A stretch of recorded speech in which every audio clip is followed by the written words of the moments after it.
All right, so the market's, of course, on a huge uptrend now with Bitcoin cruising back close to 28K. A lot of people wondering exactly what is happening and how this all plays into what the banking and financial system might look like here in the United States. This could be one of the biggest weeks in crypto that we've seen so far with the FOMC meeting. We're going to break down into all of this topic today for you guys. You don't want to miss this one. My name is Paul Barron. Welcome back into Tech Path. As we always talk about here on the channel, usually our 3 p.m., just so you guys know, our 3 p.m. is our live stream that is the one that you want to catch. Our one is really a good live stream. Typically, we have guests, and we'll try to bring in that 3 p.m. usually is kind of the Super Bowl show, where we try to bring in most of our detail of research, a lot of our analysis, as well as just the news that breaks down. So those are the ones you want to grab. Make sure before we get started today, I want you to do one thing. Hit the like button, because this is going to help people discover this video and maybe jump into crypto right now when they are kind of a little bit worried about what's happening maybe within their own banking situation. So before we get started, I want to thank our sponsor, that is Chart Prime. If you guys are looking at getting into technical analysis tools, this is one of those tools that you can jump into. And it's got a lot of different angles in terms of indices that they offer, and it plugs right into your trading view. Very easy to integrate. Of course, if you've used these kinds of indices before, Lux Algo, Market Cipher, variations out there, Chart Prime, I've had a chance to see it, use it with a training guide with some of their team, which they do an excellent job on their Discord, but they have a ton of really cool features. Reversal signals, pattern detection, and their whole idea around smart money concepts. All of that's built into the indices. What I do recommend, if you decide to go this route, jump into the Discord, get in some of their education. Make sure and use our link down below. It does help the channel. All right, so let's get into a couple of the topics today. I want to jump over here to the CoinbaseCOIN letter. Banking crisis developments this weekend. Warren Buffett, of course, meets with Biden. We'll talk about that in a minute. There's some very interesting things that circle around that. UBS acquires Credit Suisse for a 60% discount. This is a travesty, but it also does not make or surprise me in any way. These are the kind of moves that happen in these kinds of down markets. This is why today you want to listen into this podcast or video if you're watching us over here on YouTube. And then number 3, Swiss government provides a $100 billion liquidity line to UBS to do this. Fed announced a USD swap line for liquidity. I'll explain that a little bit later. This is a train wreck waiting to happen. And then Yellen, of course, the all-knowing Yellen, knows that the U.S. banking system is strong, and we're in good shape. Lots to unpack here today. This is going to be an interesting week. We will be doing a live stream on the FOMC meeting on Wednesday. As I said, this could be the biggest week of crypto. A lot will depend on how Powell adjusts out of this. And listen, it's only Monday. Between now and Wednesday, we could see even more craziness start to invade the markets. The real question is how well crypto is going to hold up, especially Bitcoin, because it pretty much right now is outpacing the entire market. We'll look at some of that. We will do some charts later in the show for you guys, so make sure and stick around for all that. This should be an interesting week. Currently, Fed and Yellen maintain the view that banking system is strong. And that's kind of the line out that I think is most important. There's a couple of things I wanted to focus on here. There was some stuff that was down in here. Interestingly enough, if you think about the Lehman Brothers event, we'll go back to 2008. The Lehman Brothers, this is essentially when Bitcoin was on the drawing board. And ironically, the thesis is unchanged. The system that exists cannot sustain itself without debasing the currency, not unless we wish to return to the dark ages, and are not politically acceptable as the solution. Thus, banks and the government will choose fire, which is inflation. And of course, this literally was inscribed in the Genesis Bitcoin block. It's weird how this stuff starts coming back in. Nakamoto was one brilliant individual understanding where this was all going. And right here, you've got the all-defining event will be the FOMC meeting and the interest rate decision by the Federal Reserve. This I still think, and this is, last week I've been on the fence about this flat move versus a quarter basis or a quarter point. I still am in the camp that this gets a pause. And I still believe because of you've seen just what's happened in the last 7 days. Obviously, Liquid assets are moving very ferociously. It is in a position right now, as I said and talked about in the mastermind this weekend. By the way, when I do these weekend high net worth guys, we do a big, kind of just a how-to class, learning about Bitcoin, learning about crypto in general, self-custody, how those things work. Most of the people in that class that I do on Sundays is typically it's their first time. It's their first time to even look at this. Double the amount of people than typically our all-time high of that class. We ended up getting standing room only this weekend, so it was crazy on how these things resolve, most of which are business owners out there. Further in this article, Fed will announce its interest rate decision at 2 p.m. Eastern on Wednesday. And then, of course, we've got projected pivot as early as this year would be massively bullish for Bitcoin. Obviously, we know that. Only a slim majority, 53% of analysts are still expecting a 25 basis point rate hike in March, a whopping 47% coming in on an expected pause. And that's kind of where I fall right now. Even, 25, it'll adjust. A flat is a real interesting scenario because it does put the Fed into a better position for May, which is, at least it gives them a little bit of time. It's like kicking the can down the road, for sure. All right, so this was another thing. In light of the recent stress on the banking system, we no longer expect the FOMC to deliver. We talked about this, a rate hike in its March meeting, considerable uncertainty about the path beyond March. And this is Goldman Sachs jumping in on that.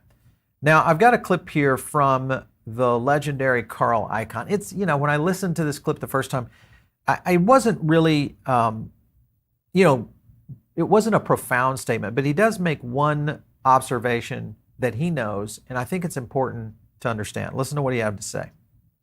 That system is breaking down, and that we absolutely have a major problem in our economy today.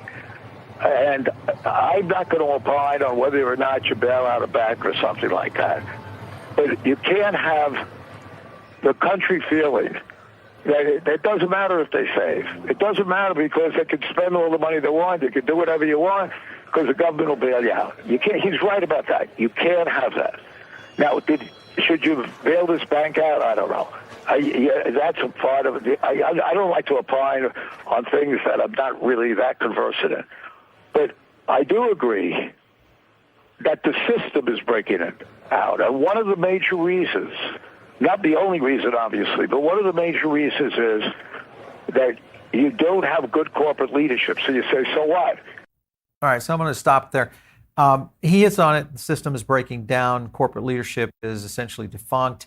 And the fact that most Americans would look at this as kind of an unlimited adjustment to fail for a business, meaning any business that went to a bank and said, hey, don't worry, if things get rough, we got your back. We're just going to keep feeding you money no matter how bad you manage or how bad you screw things up.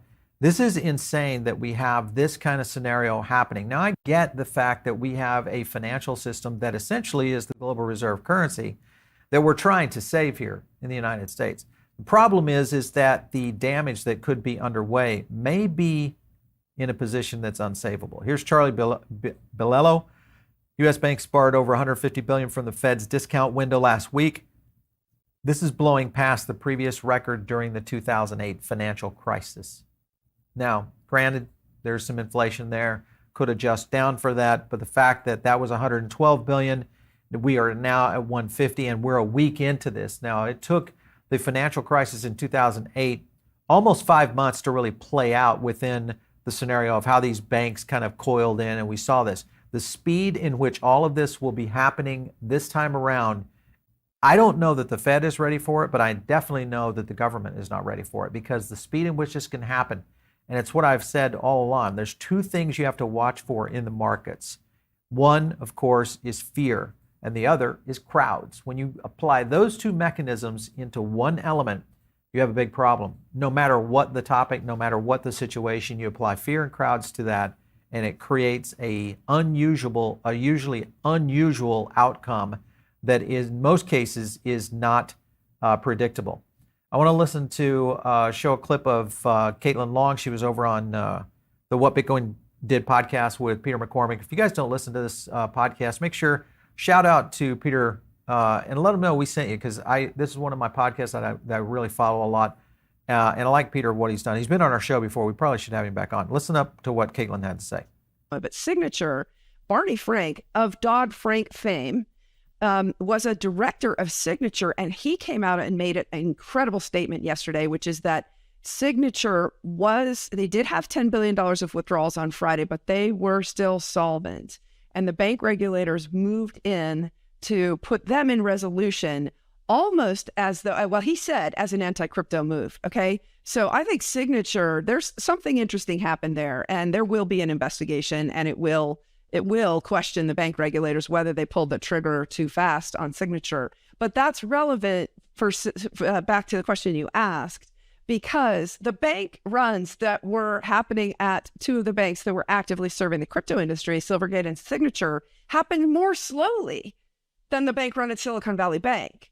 So the tendency, the White House talking point to say, oh, this is all related to crypto, it's just simply not true. So back to your question, Silicon Valley Bank in 44 hours had essentially a 100% withdrawal of deposits, demand deposits. Getting at there. So speed is what I'm getting at there, guys. The speed in which SVB went down, the speed in which we're going to see a lot of scenarios playing into the future of where the banking system goes. And again, it goes back to two things. And ironically, what we didn't have in 2008, and I've mentioned this before, is we didn't have the accelerant, the fire accelerant of social media. We didn't have the fire accelerant of what's happening even here on YouTube, the podcast ecosystem, all of those, because what's happening is information is getting to people in a much faster rate of reply versus what we had in 2008. It was the insiders that made these early moves. That's why it's important for you guys to stay tuned in on what's happening, not only on social. There's a lot happening within research. Think about the thousands and thousands of hours that are going into research, maybe tens of thousands of hours going into research across not only the YouTube, the podcast channels, but outside of mainstream media, because mainstream media, the narrative is a different cycle. And that's the difference of what we're seeing right here with what's happening with Bitcoin, for sure. Of course, breaking right here from investing, Federal Reserve and the Fed and the central banks of the UK, Canada, Japan, ECB announced the coordinated action to improve liquidity provision through the standing US dollar liquidity swap lines. Now, let me break this down into a few points of what that means. Let me kind of go over here. This is just the statement from the Fed, what they were talking about. To improve the swap lines effectiveness, US dollar funding, central banks currently offering US dollar operations have agreed to increase the frequency of 7-day maturity operations from weekly to daily. And this will commence basically today. So all that's happening. You've got the scenario playing out. And this is a good example of this. Arthur Hayes kind of talks a little bit about it. It's politically toxic for the Fed to be seen bailing out foreign banks. So many of these small domestic banks need help. We got that problem. But the Fed can't have foreign banks dumping treasuries into a liquid market. So this is going to be another problem. So what do? It's like, okay, well, we got to do something. I mean, can you imagine the game of whack-a-mole that's going on at the Fed right now? Solution. Fed gives up a swap line to major central banks like ECB. Yep, okay. ECB allows EU banks to give them treasuries at par. ECB gives the money to the banks. Banks now can handle the deposit outflows, and then the ECB gets money from the Fed using the swap line. So if that doesn't feel complicated, then you guys can see it. But the problem is there's a result. No treasuries actually held or sold. Then we get the whole VEP&L is formed by CB, central bank, which can stomach infinite losses, swap line balances balloon, which will reflect on the Fed's balance sheet, which we have already seen a massive move up on the Fed's balance sheet just to adjust with the situation with the regional banks. This is going to get crazy because long-term treasuries held in the entire developed country banking system now will be lensed against par. And the only way to cover that is you got to ease monetary policy, which means we're going to look at quantitative easing back at full steam. Then this is an interesting statement. Exactly 3 years ago, the Fed official admits something. You guys already know this because you're in the know, but maybe to some of you who just came in talking about crypto for the first time and you're researching Bitcoin and you're thinking, gosh, what the heck is going on here? You were in Silicon Valley Bank, or you were in another regional bank that you're concerned with, and you're a business owner, maybe you're one of the 160 business owners that I talked to this weekend, double of what we have had in the past. And this is what you probably are going to hear. Listen to what he had to say. You don't need to. Your ATM is safe, your banks are safe, there's enough cash in the financial system, and there is an infinite amount of cash at the Federal Reserve. We will do whatever we need to do to make sure that there's enough cash in the banking system.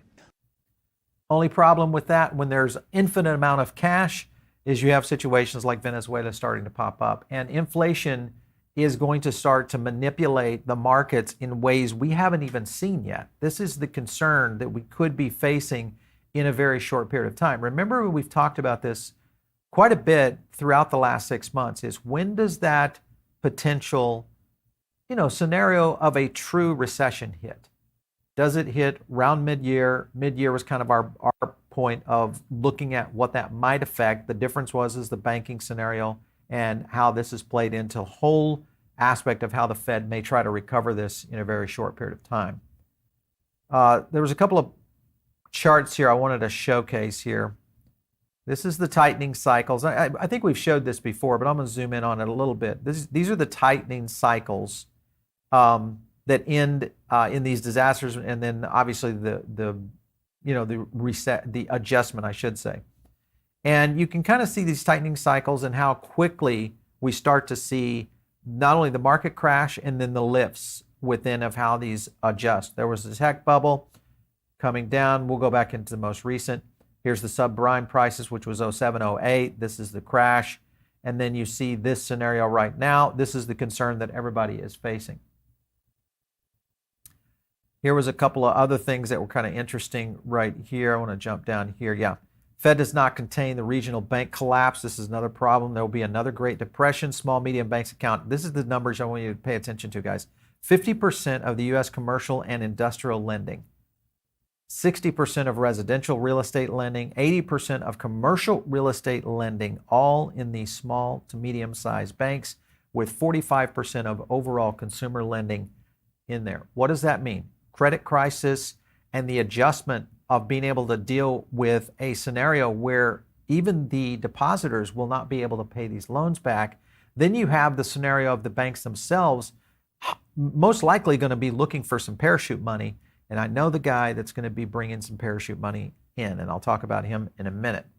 There's a very secret operator at work right now, and we'll expose him in a minute.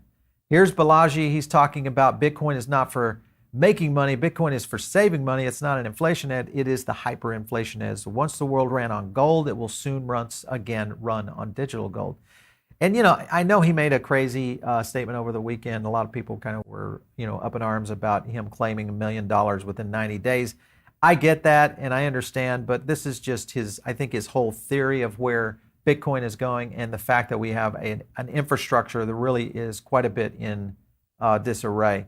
Here was a nice point on this. This is the only time in the past few years where we've had a clean price narrative coalition. This is in reference to Bitcoin. Bitcoin decoupling from all other assets. We're already seeing this right now. Decoupling from S&P, decoupling from altcoins. Talk to you about Bitcoin dominance in a minute, what that might mean strategically and also from a sentiment standpoint. And then Bitcoin is seemingly for the first time working as a safe haven asset. For the first time, key word here, guys, first time, is looking at a potential safe haven asset. And this goes back into the narrative that I've been hearing from business operators, high net worth individuals all over my circles, and of course a lot within it. I'm getting DMs, emails, text messages, phone calls. The amount, it's not panic, but they are systematically trying to figure out how do they hedge. And the one question they have over anything, not gold, not stocks, not real estate, it's Bitcoin. And it's not altcoins either. It is Bitcoin. This is the thing that really puts me, it kind of put me in a very different place on Sunday when I got a chance to do that. We had a full agenda of what we were going to talk about. And it really got into just an immediate peppering of questions and Q&A. Essentially, we almost abandoned the entire course to just teach about self-custody and all that kind of thing. It immediately went to all of these kinds of scenarios. Literally, I went into a bunch of episode sheets that we had done throughout the week, And for all of you that are maybe listening in that came into the weekend, welcome into the show. Thanks for coming in. You're listening in. Here's Dan Tepiero. He says, wow, great find from Balaji, who is on fire. What I'm about to show you guys will scare the living piss out of you. And that is not funny. And that is this. Fed obviously knew the rate hikes were causing devastation to the bank portfolios. Wait for something to break. How is it ever a good policy to panic the populace, threaten savings because of a CPI report?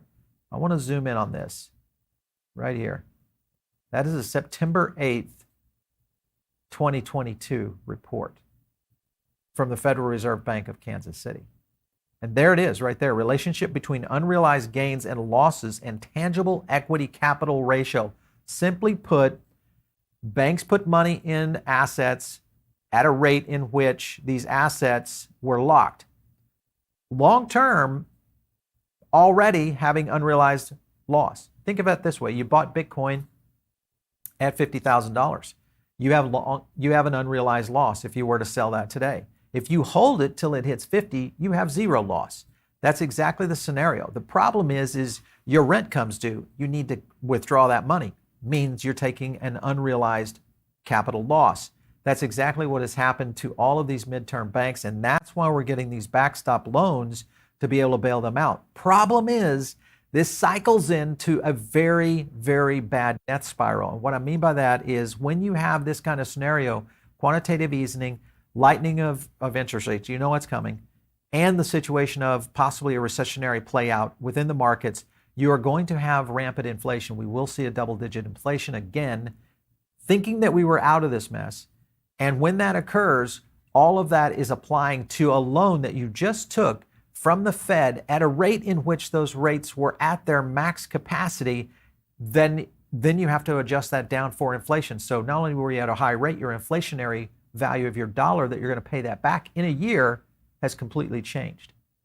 So to me, it just looks as though it's kicking the can down into a fire. Here's Joe McCann. He says, we believe the last few days have introduced investors and banks policymakers to a new risk of deposit runs in the age of social media. This is what I talk about often, is the fact that speed now is the number one enemy of the Fed. It's the number one enemy of the US government, is the speed in which information now is moving throughout the world, not just here in the United States, but throughout the world. And I'll show you some stuff that's happening in Singapore in a big way. Fidelity Crypto could benefit from a banking turmoil. As you guys know, we talked about Fidelity. We'll probably do a full video on the Fidelity opening up. We've launched an account over there to try to test it, really get a full understanding of it. Main thing is it's got Bitcoin exposure. You can actually do it. There are some intriguing aspects to this. It could bring masses into this, especially from a Fidelity standpoint, being looked at as one of the institutions out there that might be able to make it through. I want to play a clip here of Raoul Pal, but I want to talk about what he said here. Shockingly strong Bitcoin trust among the situation with the fading bank scenario that is playing into it. There's a potential setup here for Bitcoin and the whole crypto market actually to be shockingly strong, partially due to the G5 centrals, balance sheets that were concentrating on the over that period of time, and the pullback in the crypto market. Okay. The scenario that he's talking about, he also expects that a gigantic pushback from the government as more people move out of the system and into the Bitcoin market could be real. If the United States understands that people have awoken and the fact that there's another way out of this, many crypto companies could move to the United Kingdom. And what I mean by that is we could see a mass exodus of entities within the United States to feed off of an international play into the markets, putting the United States in a very interesting island, financial island of sort. He talks about something right here I want to play on this clip. Let me play this right here for you guys. Is those are all underwater because the Fed raised rates so much. So then they've got losses, mark-to-market losses. But to collapse the deposit base, you have to realize those losses. Normally, you can just leave them on your book because mark-to-market accounting, you don't need to worry about it. But in this case, you have to do something about it. Suddenly, poof, they're all got no money. So that's the real issue here. Now, there is a big shit fight going on about what people should do about it, what the the government should do about it, what the Federal Reserve should do about it. People say, well, if people are getting scared now because they saw Silicon Valley Bank and Signature Bank go under, well, we should just guarantee deposits in the system. Okay, sounds great. Problem is, it doesn't get rid of the actual issue. The actual issue is the rates are too damn high. So the banks can't make any money. So if they just guaranteed the deposits, people still go to Treasury Direct and get their 4.5% or 5% yields. So it doesn't stop it, slows it down somewhat, but it's still a huge problem. The only answer here, the only answer that they have is to massively cut rates, and I think 300 basis points plus, and also undertake QE. The reason they have to undertake QE is the banks, particularly these regional banks, smaller and medium-sized banks, have another big issue on their balance sheet, and that is they are the largest lenders to the commercial real estate market. All right, so I'm going to pause it there. He hit on a couple of good points there, is the fact that they are going to have to adjust interest rates. This is a no-brainer. Now, Powell, I don't think ever gets to his 2%, even though he's trying to kind of, project his inner Volcker. I just don't think it's going to happen. The infrastructure right now just does not seem in place. On a couple of other news topics, DeSantis now touts a bill that would ban the use of CBDCs in Florida. I don't know. I think this might be a little bit of virtue signaling. I like and I don't like, him from time to time. He is our governor, but the point is, he understands how to adjust to the base. And this is getting ready to queue up into a potential FedNow CBDC run in 2023 that will affect the presidential outcome. And most likely he's trying to get his head around this and the kind of impact it's going to have on the voting populace and what that might mean for his campaign, because this guy's going to run for president. So a lot happening here. Okay, let's jump into Chamath Palihapitiya. He jumps in and he explains what's happening right now and some concerns right here. Listen to this clip here from the All In podcast and, of course, the guys over there. Basically have assets that they bought for $1 and are now worth 95 cents. And that's what's creating this whole issue, or 80 cents or 85 cents. You pick the number, but they're not worth the $1 that they bought it.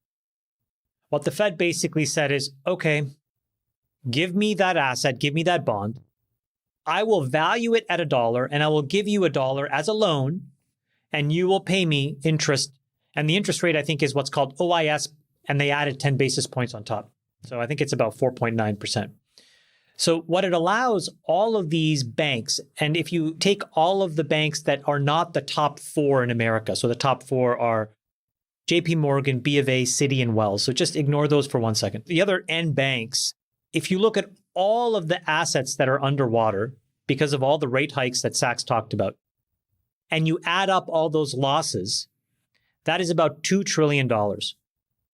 And the Fed didn't announce that there was a beginning and an end to this program other than saying these would be one-year loans.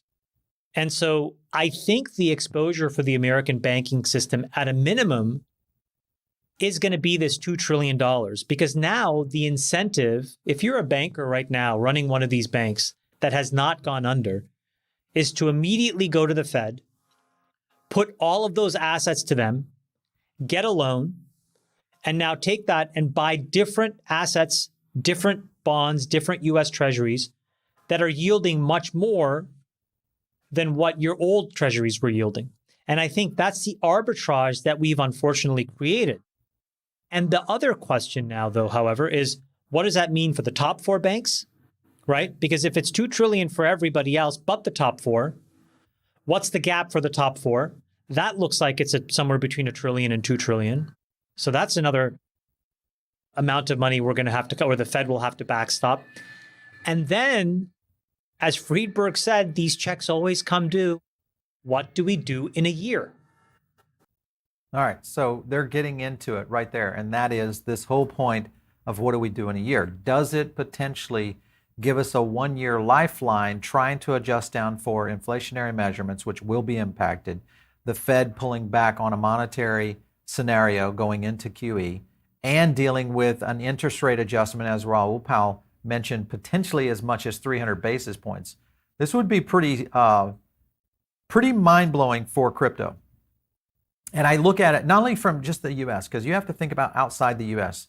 Crypto markets are going to continue to explode outside the United States. What we'll deal with here in the United States right now is the onboarding scenarios and the potential pipeline starting to see more and more crush. The interesting thing is Coinbase may be in a very, very precarious situation to fight this from kind of the front. And that will be a very interesting thing to watch because Brian Armstrong so far has pretty much said they're going to defend it significantly to be able to defend what's happening in the yield ratios around staking, but also the potential for that business model to stay and take in place. And if you look at what Cathie Wood is doing in terms of her investment in coin, and of course Coinbase itself, what the potential strategy is here for a lot of new customers, I'd love to see their new customer data, which we'll have probably around the end of, let's see, it's March, end of maybe early next month. We could see early customer data from the first quarter. Be interesting to see what kind of customer growth Coinbase has been able to receive. Don't forget, all of this is timing here. I want to play in one more clip real quick of what Chamath is talking about because all this is happening in about a year. In a year from now, and we're going to cut rates. These assets that these banks own will be worth more, which will allow them to repay the loan. As far as I can tell, all we've done is we've kicked the can down the road for a year. But I do think it's important for people to realize this doesn't solve the problem. It just means that mark your calendar for a year from now. We have a problem on March 15th, 2024, because all those folks that took money, what do we do? Yeah, and so a year to work it out, Freeberg, would seem like a good idea because the Fed is fighting inflation. They seem to have gotten some portion of it under control. It's not out of control, right? Inflation. And maybe if they can slowly, either start rate cuts or pause. So let's shift the discussion to, hey, what are the changes we need to make to the system and how do we think this plays out over the next year? All right, so they get into this. And again, I would recommend you guys, always try to give you guys as much good listening and viewing as you can. It's a good podcast, whether you listen to the audio version, Jason Calacanis, David Freeberg, Chamath Palihapitiya, and David Sachs, all tech Silicon Valley insiders know a lot about. Point they're making at right here is that, maybe this gives enough release within the Fed system. Maybe it does something around the adjustment around interest rates and what we might be looking at. I don't think so. I think the recession cuts so deep and the scenario plays out on the world financial stage that it puts the United States in a very bad position for these banks to be able to adjust. In essence, we could be looking at another major great white tsunami coming at us in March of this time next year. Remember, Bitcoin's having, interestingly enough, right here, 1 year, 12 days, 3 hours, 35 minutes away. Very interesting timing. Remember, assets around the world are looking at what is the new digital gold? What is the new opportunity? How does the dollar finally run its full cycle? Most reserves, all reserve world global currencies at some point get adjusted. Now, what does that mean? If the US dollar goes away, does that mean it's a central bank digital currency and it's a digital dollar of some sort? That becomes a new scenario that plays into this. Who knows? But the care that you have to be watching for right now is how not only the banks adjust to this, how the Fed adjusts to this, and how the market is going to adjust to this, meaning the faith in the American people in their own financial system. That's going to be the bigger question to answer over the next few months. Here's Goldman Sachs saying research data showing Bitcoin is the best market performing asset in the world this year. That's a 70% upside since year to date. Bitcoin showing it, obviously, in pretty amazing stuff. We're going to take some questions here. Make sure and smash the like button, guys, if you like these kind of deep dive breakdowns of what's happening in the marketplace. We always like to get your feedback, and we do appreciate it when you guys give us some love, but it does help these videos get discovered out there. I want to touch on one more point right here. This came in from Financial Times, and this is Singapore and Hong Kong vying to be the Caymans of Asia. Now, what does this have to do with anything? It's the flight to security for most of the elites. Now, what I mean by that is when we get into these turmoils, if we were to see great scenarios playing out in a recessionary scenario where we got double-digit inflationary situations, reducing situations, bank failures happening on a weekly basis, all of these things getting into a more nationalized event, then you have things like this happening. These vehicles are a direct challenge to the existing offshore centers such as British Virgin Islands, the Mauritius, and the Cayman Islands, and their advocates. So mainly what they're doing is they're trying to create a Cayman Islands for Asia. So the Bankers Fund, managers and lawyers involved in setting them up, says their impact could be far more widespread and more disruptive than previously imagined, drawing assets and expertise into the region. So that means we got a lot of brain power moving into the region. Again, getting into a perfect storm, really. If you look back here, these are the VCCs that help Singapore's financial sector grow, all happening since 2016. Look at this growth position. It's almost as if this was timed. And then says VCC, which came just as Singapore became increasingly popular as a wealth and fund management hub. It was extremely well timed. So again, everything is not all rosy as we start to see challenges here in the United States. What we are looking at is a global move, though, possibly into a new digital gold, and that being Bitcoin. Here was my tweet this morning early. Says this is getting real with more concerns about an elite banking system. Picture grows very dark. Mid-sized banks begging the FDIC to stop the bank run. So we got that backstop occurring. Swiss dumping assets. Gold over 2K. Bitcoin up 70%. And Singapore setting up a safe haven. All of those were headlines just from this morning. It all plays out into a couple of things. Last move here is the chess move of this guy. Warren Buffett may invest in regional banks. Now think about this right now for a second. This guy is the best Gordon Gekko out there. He goes in, he saves distressed assets and waits for those distressed assets to possibly adjust out. This guy was caught with his plane going from bank to bank to bank, essentially, over the past few days of potentially, and of course we already know about him and Biden setting down about how to deal with this, because this is going to open up an opportunity for Mr. Buffett, we'll call him Gordon Buffett, moving into the space of maybe there's a bailout here. And really what it simply means is let's buy a whole bunch of discounted assets and make some money on the back end. All right, we're going to get into some charts. We'll take a look at some of that. Let's jump over to the poll real quick and see what's up. All right, will Bitcoin hit 40K in the next 90 days? Ooh, 61% of you guys are floating the 40K number. That would be a pretty impressive move. Again, how that plays out with quantitative easing, the adjustment on interest rates, how the market adjusts down, what inflation continues to do over the next 90 days. Summer is going to get very interesting for sure. If you guys watched our live stream earlier today, everybody's wondering what does this situation with IMX mean? There was a couple of questions I know on there.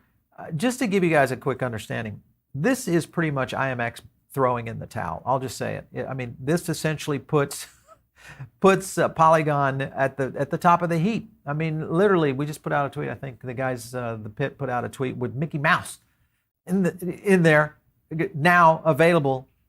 Within how all this integration with Layer 2 could look around IMX and what they've done here, becoming really a game studio. And Polygon, of course, they had Ryan Watt on that live stream. And then you had Chamath over on the Bankless Guys, or not Chamath, Sandeep over on the Bankless Guys podcast talking about this. So that was all set up. Interestingly enough, Polygon is not moving right now on the daily. Down slightly. Whether or not it's going to make an impact on Polygon, I still think right now alts are going to continue to bleed against Bitcoin. If I look at the dominance here on Bitcoin, let's just take a look. It's back up again at 47. Looks like it's about to hit the 48 run right now as it continues to climb. And we saw the 28K power move over the weekend. And if you guys did not follow this on our CPI, this was all placed out on the CPI all the way into last Monday.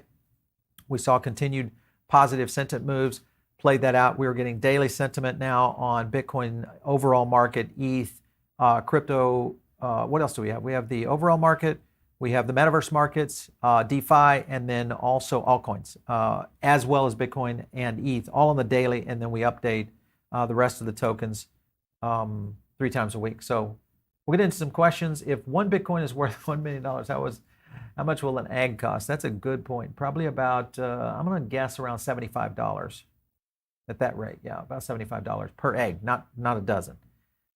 Is Kraken going to become a bank? Well, they're fighting for this because I think they, along with Coinbase, see the writing on the wall that the choke point that is occurring in the United States, and if the government is concerned that there's enough people going to safety, I don't think there's enough yet within the United States. This is a global. Remember, Bitcoin's a very small asset compared to the global, $70 trillion market that is out there. And even if you look at gold setting at 11 to 12 trillion, that in essence, Bitcoin is a very small asset. I don't think we're there quite yet, but there could be signs if this moves quickly. And that's the concern I have, is the speed in which all this happens. What happens if dominance breaks 50? If it breaks 50, I think we get a recoil. Alts might come back. So be ready for that, guys. Win by alt show. Yeah, well, D-Slice, we're going to have one this Wednesday with Evan. Hopefully there might be some moves there. A Designer says Fidelity just made themselves a target. Could be cold storage is the only way. That is true. I don't think Fidelity, though, opens up wallets. I just don't think. I think they're in on it. I think they have to be. LV Slacker says, wonder how long it would take before Fidelity allows wallets to withdraw. I don't think that happens. I don't think that happens. I mean, why? Why would they do that? I mean, you want to hold the asset and reserve against it, fractional reserve banking. This is what the system is built on. And they want your Bitcoin. The FOMO is real right now. We'll see the retracement in the current run. Do you believe we'll see a sub 20K? That's a very good question, because right now, Jeff, the sentiment data does not point that far down. We have not seen it percolate this much since the bull run when we saw $69,000 Bitcoin. So the fact that we've got this going, and we will drop some more sentiment data this week. For those of you, if you're in our CPI group, you already have sentiment available to you right now. It's over on the site. If you're in our mastermind group, all that again. But this right here, this was an indicator that we picked down. This was our indicator that picked us up. These were all indicators of when to look for a downtrend and when to buy. Right here is where we were grabbing as much as we could around 20K. And then, of course, we're setting right here now over 20, right at 27.8 right now. I clipped over 28 just a minute ago. All right, Square Body. Narrative became rates will still rise breaks. So this is enough broken or more breaking to come. I think there's enough broken right now. The problem is they broke it so bad, it's starting to reveal the other parts in the car that are broken with it, and we just haven't seen the parts reveal themselves just yet. Does it matter what price buy Bitcoin, any number under 50K? No. No financial advice here, guys. No financial advice. What I say is this. I look for these red days. I look for opportunities. I think you know my strategy. I've been around long enough. I don't do dollar cost averaging. What I do is I swing trade in on these massive downturns, and I use our sentiment data to detect where those downturns occur. Then I try to look at, and it's not timing the market, it's just knowing where your resistance levels are and where volume starts to trace in. And you can use any trading tool out there to help fit this. It is not 100% right, but we've been winning pretty well with that strategy, and it seems to work for us. William Fisher, Paul, will you sell your Bitcoin bad and buy back in? Yeah, I might do that. I might not all. I've got some bags that are just untouchable. That I just, that's just Bitcoin for life type thing. But I have some that are on the deck right now. They're setting in exchanges, and I rarely do that, putting Bitcoin in exchanges. So, and again, right now I'm preparing for the FOMC meeting, which could be the scenario that causes a little bit of adjustment there. If the Feds cut rates, it's a bloodbath. If they cut rates, that will be an interesting scenario playing out, because I think what happens, first of all, I don't think we see a rate cut. I think we see rate cuts maybe leveraging in, continuing to analyze how the financial market will look. That will be the big query into the next few months. Listen, the next few months will be one of the most critical times in possibly, I know it will be one of the most critical times in my investing future. I think there's an opportunity here, and it's the thing I say all the time. If you can grab these bottoms or as near as possible before everybody else is in on this, you're going to see unbelievable gains in these markets. We've seen it so many times, whether it's traditional or the crypto markets for sure. Just to look at everything looking a little bit right now, down a little bit on the red, just to scan through, making sure there's nothing popping crazy that you guys are going to want to talk about. Looks like everything's pretty much adjusted. Stacks is still moving up 4% now on the day. Kind of curious, did any of you guys jump into Stacks? Hit me up in the comments down below. Let me know. All right, guys, we're going to get out. Oh, 30K after the Fed, maybe on Wednesday. Yeah, it's possible. Very possible. All right, if you're not in the Diamond Circle, get in there now. It is our Substack. It's where we drop a lot of additional content. We drop follow-ons. I'm actually doing an audio note on this very show and some additional research that I've been looking at. And all that's available in our Diamond Circle, so get in on that. And of course, if you guys want to catch me, it's out there on Twitter, @Paul Barron. We'll catch you next time right here on TechPath.